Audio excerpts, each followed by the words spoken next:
السلام علیکم ورحمۃ اللہ۔ الحمد للہ وکفا وسلام علی من لا نبی بعد۔ اللہ مہربان کے فضل و کرم سے ہمارا آج کا سبق سورہ البقرہ کی آیت نمبر 231 اور 232 ہوگا انشاءاللہ۔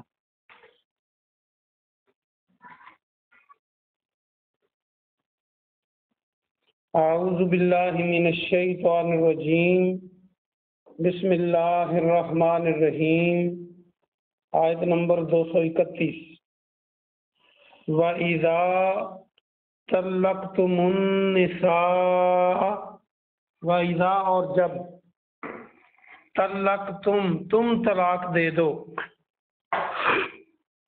النساء عورتوں کو، فبلغنا پس وہ پہنچ جائیں، یہ جو فا کے معنی پس اور جو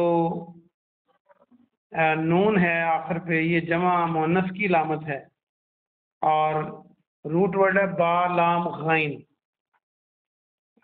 اردو کا لفظ بالغ بھی یہاں سے بنتا ہے، بلوغت، جب خاص مدت کو پہنچ جاتے ہیں بچے تو بالغ ہو جاتے ہیں۔ پس جب وہ پہنچ جائیں، آجالہن اپنی عدت کو، آجالہ سے مراد عدت کی مدت ہے۔ ویسے بھی جب ہم کہتے ہیں کہ فلاں بندے کی اجل آ گئی ہے تو وہ موت کی جو وقت ہے وہ آ جاتا ہے، اس لیے اسے کہتے ہیں۔ فَأَمْسِكُوهُنَّ تو تم سب روک لو انہیں،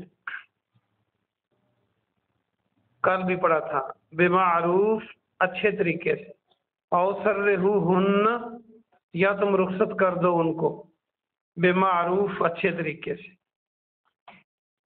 ولا تمسکوہن اور تم نہ روکو ان کو، ضرارا لتعتدوا ضرار دکھ دینے کی خاطر۔ یہ ضرر اردو کا لفظ جو ہے یہاں سے ڈرائیو ہوگا، ضرار لتعتدوا تاکہ تم زیادتی کرو، وہی ظلم و تعدی کل بھی میں نے بتایا تھا۔ اصل میں اس آیت میں آنے والے موصلی الفاظ پچھلی آیت والے ہیں۔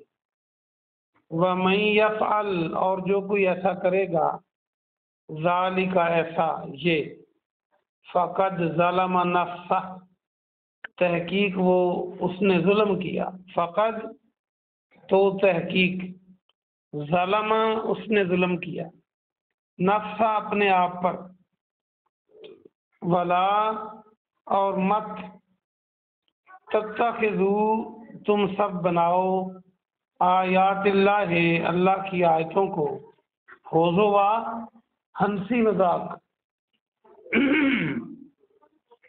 یہ نیا لفظ ہے تو اس کو یاد کر لیں، ویسے یہ پہلے آپ نے پڑھا تھا جب موسیٰ علیہ السلام کا واقعہ آیا تھا۔ تو تم اللہ کے احکام کو، اللہ کی آیتوں کو ہنسی مذاق نہ بناؤ، واذکروا اور یاد کرو، نعمت اللہ اللہ کی نعمت کو، علیکم تم پر جو ہے، وما اور جو، انزل نازل کیا اس نے، علیکم تم پر، من الکتاب کتاب، والحکمت اور حکمت، یعظکم وہ نصیحت کرتا ہے، بہی اس کے ساتھ، واتقوا اللہ اور اللہ سے ڈرو، وَاعْلَمُوا اور جان لو، ان اللہ بے شک اللہ، کہ بے شک اللہ، بکل شیء علیم ہر چیز کو خوب جاننے والا ہے۔ یہ دو آیتیں اگرچہ لمبی ہیں اس لیے پڑھانی ہے آج، کہ یہ سارے الفاظ پیچھے آپ پڑھ چکے ہیں۔ اس کا با محاورہ ترجمہ سن لیں۔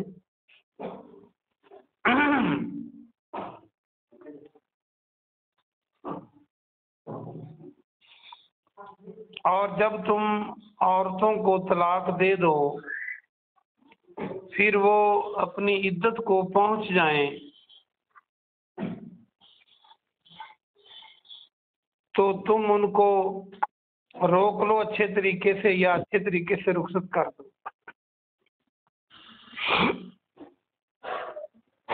اور تم ان کو دکھ دینے کی خاطر نہ روکو اور تاکہ تم زیادتی کر سکو. اور جو کوئی ایسا کرے گا تحقیق اس نے ظلم کیا اپنے آپ پر. اور اللہ کی آیات کو ہنسی مذاق نہ بناؤ اور اس نعمت کو یاد کرو جو اللہ کی تم پر ہے، تم پر کتاب اور حکمت نازل کی. اس کے ذریعے سے اللہ تمہیں نصیحت کرتا ہے. اور اللہ سے ڈرتے رہو اور جان لو کہ بے شک اللہ ہر چیز کو خوب جاننے والا ہے. یہ اس کا ترجمہ تھا. تو اگلی آیت دیکھتے ہیں. وَإِذَا، اور جب طلقتم النساء، تم طلاق دے دو عورتوں کو. یہ دو طلاقوں یا ایک طلاق کی بات ہو رہی ہے. فَبَلَغْنَا، پس وہ پوری کر لیں، اجلہن، اپنی عدت، اپنی اجل. فلا، پس نہ، تعذلوا، تم روکو. اس کا معنی بھی روکنا ہے. ہننا، ان کو، این ینکحنا، کہ وہ نکاح کر لیں، ازواجہن، اپنے خامدوں سے یعنی پہلے خامدوں سے.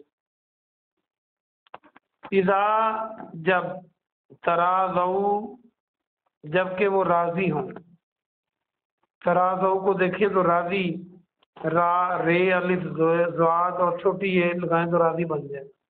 بینہم بالمعروف، آپس میں اچھے طریقے سے.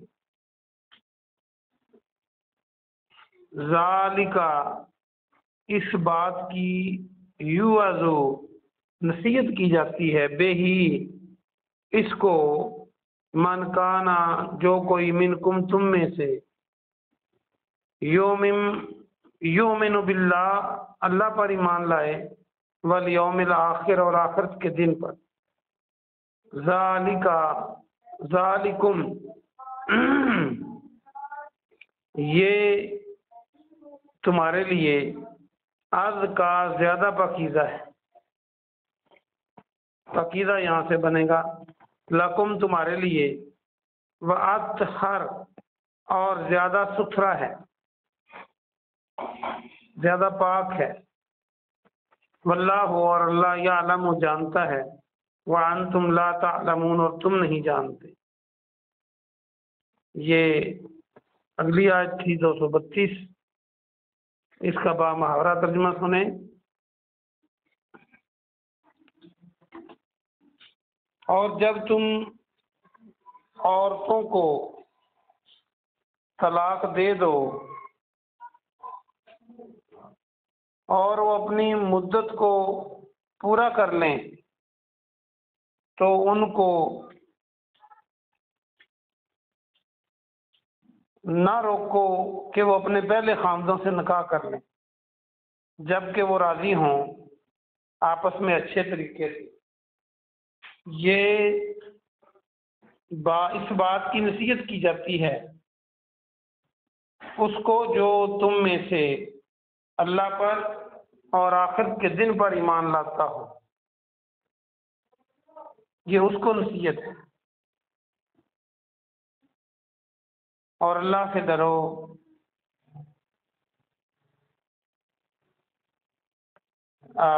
نہ، یہ زیادہ پاکیزہ اور پاک حکم ہے. حکم کو بریکٹ میں کریں.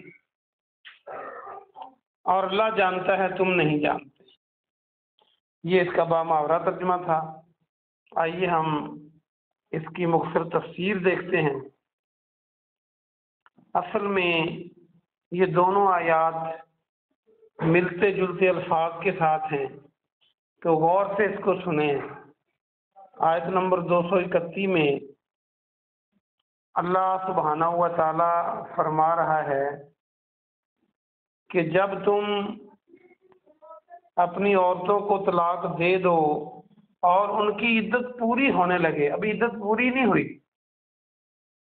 تو تم کیا کرو، یا ان کو روک لو اچھے طریقے سے یا رخصت کر دو۔ یہ وہی بات ہے کہ طلاق ایک بندے نے دی ہے اور عدت پوری ہونے کے قریب یا تو وہ اس سے رجوع کر لے تاکہ وہ میاں بیوی بن کے رہیں، یا پھر اس کو اگر واقعی فیصلہ کر چکا ہے تو اس کو اچھے طریقے سے رخصت کرتے۔ اور اللہ فرماتا ہے کہ ان کو اس لیے نہ روکو کہ تم ان پہ ظلم کرو گے، جیسے عرب میں رواج تھا، میں نے پہلے بھی بتایا تھا کہ وہ ایک طلاق دیتے اور عدت پوری ہونے کے قریب رجوع کر لیتے، پھر اگلی دے دیتے، پھر ایسا کرتے، تو ان گنت طلاقیں دیتے اور ان گنت بار رجوع کرتے۔ تو اللہ فرماتا ہے کہ عورتوں کو تنگ کرنے کے لیے ایسا نہ کرو کہ ان کی عدت پوری ہونے لگے اور تم رجوع کر لو تاکہ وہ آگے بھی نکاح نہ کر سکے۔ اس میں سے ہمیں یہ بھی پتہ چلتا ہے کہ کوئی اور طریقہ اختیار کرنا جو ان کو آگے نکاح کرنے سے روکے اور صرف ان کو تنگ کرنے کے لیے ہو عورتوں کو، تو وہ بھی حرام ہے، ناجائز ہے۔ آگے فرمایا جو کوئی ایسا کرے گا وہ ظلم کرے گا اپنی جان پر، یعنی اس کو بدلہ دینا پڑے گا، اللہ نے اس کو پوچھنا ہے، یہ ظلم ہے۔ اور اللہ کی آیتوں کو ہنسی مذاق نہ بناؤ۔ ہنسی مذاق سے یہ مراد ہے کہ اللہ نے تو 3 طلاقیں اور اس کی عدت اور رجوع اس لیے رکھا ہے کہ بندہ سوچ لے انتہائی اختلاف اور برے حالات میں بھی وہ مل بیٹھنا چاہے میاں بیوی تو وہ ان کو موقع مل سکے، اس لیے 3 طلاقیں اور اس لیے عدت ہے کہ سوچنے کا موقع ملے۔ لیکن اگر کوئی اس طریقے کو عورتوں کو تنگ کرنے کے لیے استعمال کرتا ہے تو یہ اللہ کی آیات کو مذاق کرنے کے برابر ہے۔ ایک تو یہ ہے اس کا معنی۔ دوسرا معنی یہ ہے کہ طلاق اور نکاح اور غلام کو آزاد کرنا یہ ہنسی مذاق میں بھی واقع ہو جاتا ہے۔ کوئی مذاق میں کہے یا جان بوجھ کے کہے کہ میں فلاں عورت سے نکاح کرتا ہوں، یا عورت اس کو ہاں کر لے یا طلاق دے دے وہ مذاق میں، یا نکاح مذاق میں کرے، یا پھر غلام کو آزاد کرے مذاق میں، تو سنن نبی داؤد کی حدیث ہے، پیارے نبی جناب محمد رسول اللہ صلی اللہ علیہ وسلم نے فرمایا کہ وہ واقع ہو جاتی ہے۔ تو ہنسی مذاق میں بھی یہ ہو جاتا ہے۔ لیکن ایک مسئلہ یہاں پہ بتانا ضروری ہے کہ طلاق اور نکاح جبرن نہیں ہوتے، یعنی کسی کے کان پر کوئی پسٹل رکھ دیتا ہے، کہتا ہے بیوی کو طلاق دے دو یا تم یہ نکاح کرو، جیسے بعض کا بچیوں کو والدین ناجائز طور پہ اتنا ڈراتے دھمکاتے ہیں کہ ضرور ادھر ہی کرو، یہیں پہ کرو، تو وہ نکاح نہیں ہوتا۔ آگے فرمایا اور نہ ایسے طلاق ہوتی ہے کہ یہ اللہ کی نعمتوں کو یاد کرو جو اللہ نے تم پر کی ہیں۔ اللہ نے قرآن اور حکمت تمہیں دیا جس سے اللہ نصیحت کرتا ہے۔ اگر یہ اللہ نہ احکام نازل کرتا تو تم لڑائی جھگڑے میں پھنسے رہتے اور پتہ نہیں کہاں سے کہاں تک نکل جاتے۔ اور اللہ ہر چیز کا جاننے والا ہے، جو اللہ نے حکم دیے ہیں وہ انتہائی درست ہیں اور انسانیت کے لیے بہتر ہے۔ آگے پھر اگلی آیت میں فرمایا کہ اگر تم طلاق دے دو عورتوں کو، یہ طلاق ہے کہ کسی نے ایک طلاق دی ہے یا 2 طلاقیں دی ہیں، تیسری نہیں دی، ٹائم کے گزر جانے کی وجہ سے تیسری آٹومیٹک ہو گئی ہے۔ یا جیسے میں نے کہا تھا کہ طلاق دینے کا بہترین طریقہ یہ ہے کہ ایک طلاق دے کے پھر طلاق نہ دی جائے، ٹائم کے گزرنے کے ساتھ ساتھ وہ دوسری اور تیسری بھی ہو جائے گی۔ اب عورت آزاد ہے، چاہے تو نکاح کر لے آگے کسی سے، نہ چاہے تو اسی خامد سے صلح اگر ہوتی ہے تو چونکہ عورت کی عدت گزر گئی ہے تو دوبارہ نکاح ہوگا۔ میں نے اب پہلے سبق میں یہ بتایا تھا۔ اب یہ قرآن کا ترجمہ ہی آ گیا کہ اگر تم طلاق دے دو اور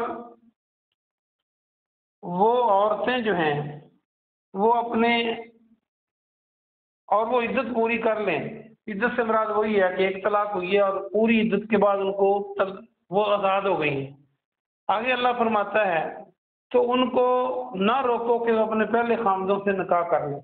نکاح کا ذکر ہے یہاں پہ، ینکحن ازواجہن، اگر وہ پہلے خامد سے صلح کرتی ہیں تو وہ نکاح دوبارہ ہوگا۔ ذرا یہ مشکل مسئلہ ہے، کامن نہیں ہے نا، تو خواتین جو میری بہنیں سن رہی ہیں وہ غور سے سنیں تو آپ کو بھی سمجھ آئے گی، بہت اہم مسئلہ ہے یہ۔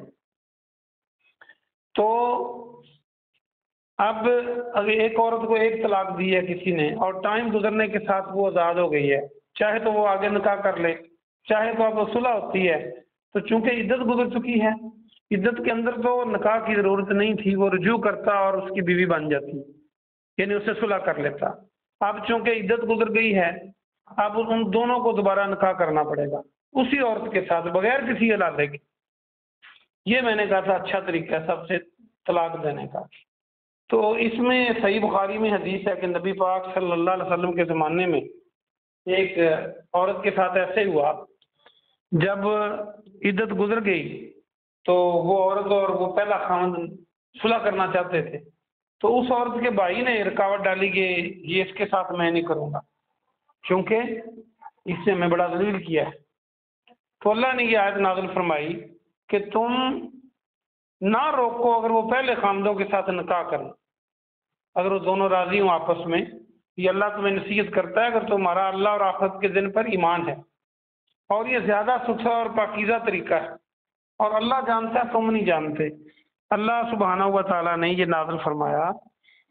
اس میں سے ایک مسئلہ اور سمجھ آتا ہے کہ عورتوں کا نکاح ان کے ولیوں سے ہے، یعنی بھائی کو روکا جا رہا ہے، باپ کو روکا جا رہا ہے یہاں قرآن کی آیت میں۔ عورتیں خود ولی نہیں بن سکتی، نہ نکاح کر سکتی ہیں۔